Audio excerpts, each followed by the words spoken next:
फूलन देवी भारत की एक ऐसी महिला जिनकी जिंदगी और जीवन की घटनाओं ने पूरे देश को हिला कर रख दिया। Robin Hood of Chambal, Phulan Devi, known for her brand of biblical justice.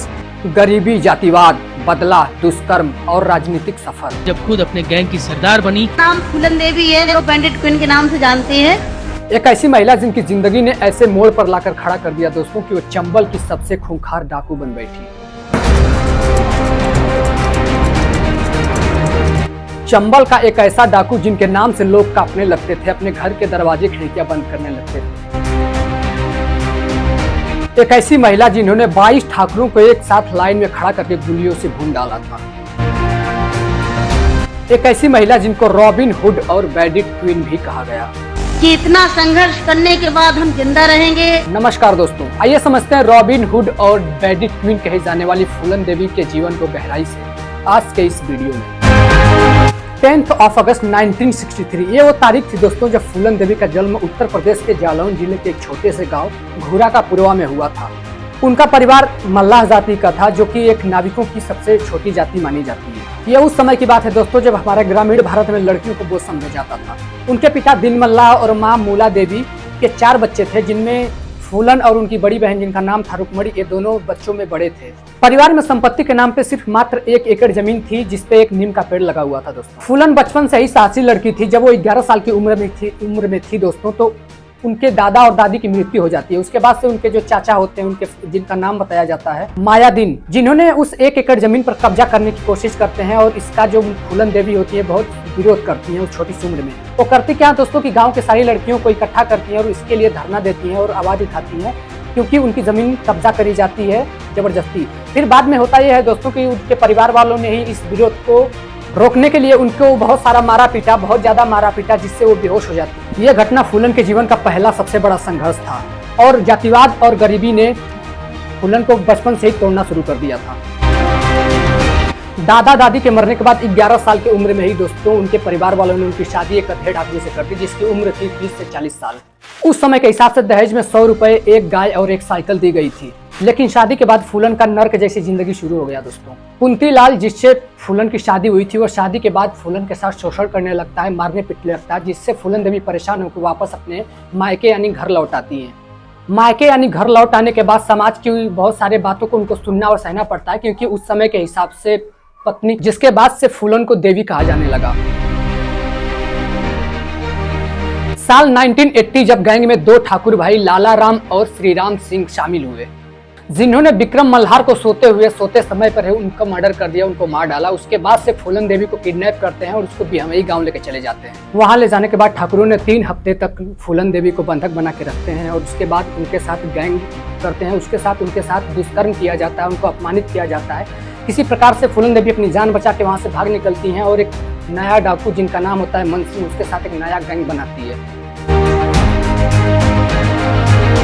14 फरवरी 1981 दिन वैलेंटाइन डे, ये वो तारीख थी दोस्तों जब फूलन देवी अपने नए गैंग के साथ उसी बहमई गांव में पहुंचती हैं। जिन ठाकुरों ने उनका अपमान किया था, उनके साथ दुष्कर्म किया था, उस गांव में पहुंचती हैं अपने गैंग के साथ और उनके साथ जितने ठाकुरों ने उनके साथ दुष्कर्म किया होता है उनको एक लाइन में खड़ा करती हैं और सारे को गोलियों से भून डालती हैं दोस्तों। और ये हमारे भारत का इतिहास का एक ऐसा खूनी मामला था, ऐसा खूंखार मामला बन जाता है कि पूरे देश में आग की तरफ फैल जाता है दोस्तों, जिसमें फूलन देवी अपने साथ हुए दुष्कर्म और अपमान का बदला बताती है। और इस मामले ने पूरे देश को हिला के रख दिया था दोस्तों।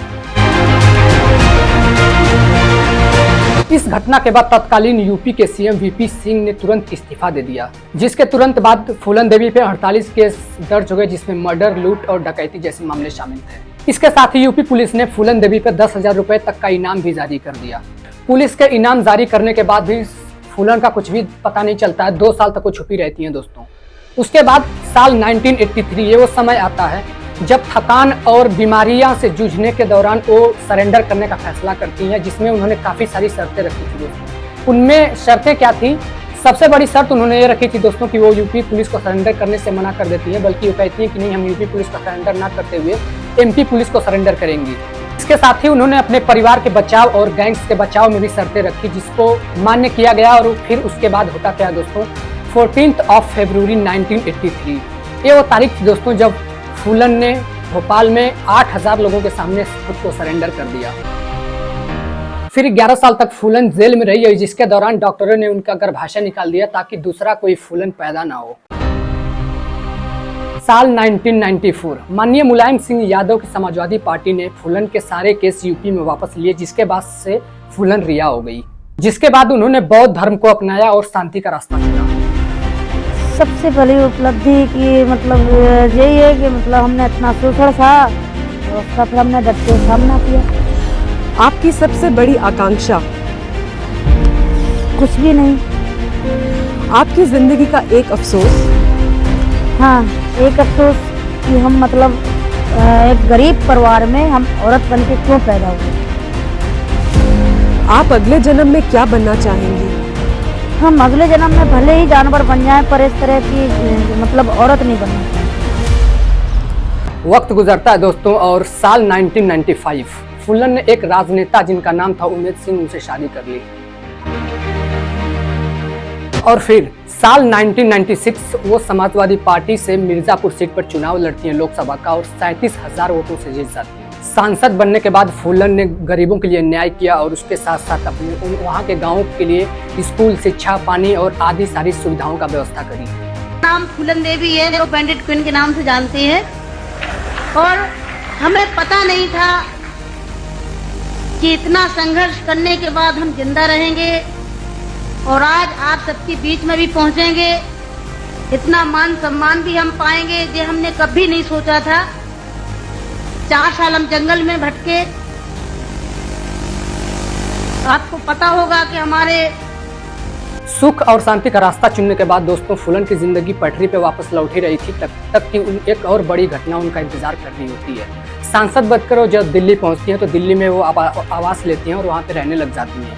लेकिन एक बड़ी घटना उनका इंतजार कर रही थी दिल्ली में। उनकी जीवन की वो बड़ी घटना जो उनका दिल्ली में इंतजार कर रही थी वो थी बिहमई नरसंहार का बदला। However, her story of becoming the Bandit Queen 25 जुलाई 2001 ये वो तारीख थी दोस्तों जब अशोक रोड पर स्थित उनके बंगले के सामने, फूलन देवी के बंगले के सामने कुछ ठाकुर मुसवी बिहमई गांव में हुए नरसंहार का बदला लेने के लिए उनका इंतजार कर रहे होते हैं और मौका पाते ही उनके ऊपर ताबड़तोड़ गोलियां दागने लगती हैं दोस्तों, जिससे 2 गोली उनके फूलन के सर में लगती है और 3 गोलियां उनके शरीर में लगती है। गोलियों की तड़तड़ाहट और आवाज सुन करके उनके हस्बैंड बंगले से बाहर भागते हुए आते हैं और तब तक जो मौके से जो बदमाश होते हैं, जो ठाकुर बदमाश होते हैं, वो फरार हो जाते हैं और उनको इंस्टेंटली पर्सनल गाड़ी में लोड किया जाता है, रखा जाता है, उनको इंस्टेंटली हॉस्पिटल लेके जाया जाता है, जहाँ पे डॉक्टर्स उन्हें डेथ घोषित कर देते हैं। ये वो तारीख थी दोस्तों 25 जुलाई 2001 जब फूलन देवी शहीद हो जाती है हमारे देश में। जिंदगी की जंग लड़ते लड़ते, जिंदगी से 2-2 हाथ करते करते अपनी जिंदगी की जंग हार जाती है दोस्तों और ये तारीख इतिहास में दर्ज हो जाती है।